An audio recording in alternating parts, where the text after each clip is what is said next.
Hiç dosta bilinmez barlığın yoğun.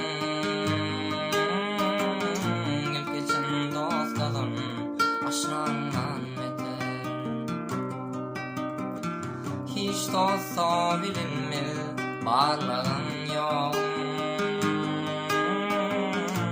Geçen dostladın aşnandan beter. Çın dost her adavrayın alışıma. Çın dost formak koyar gelir karşıma.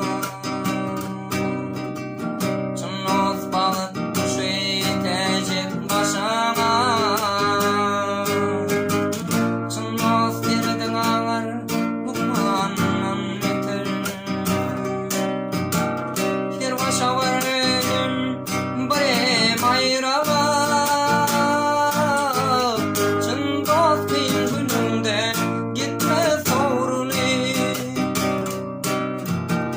Çın dost aybın olsa aydar doğrunu.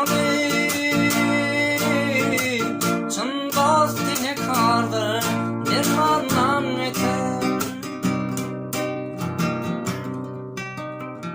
Dost var aş başına söküdecekler.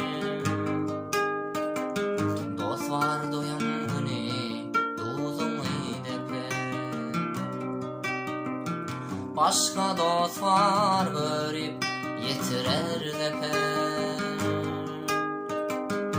Eciz yerin gözler düşmandan yeter. Dayım sıvı javır yedim yedim. Kalırsa su içer gün. Oğlumun dostu yasa bundan. Şu dünya olmaydığından beter. Adamın dostu yasa bundan.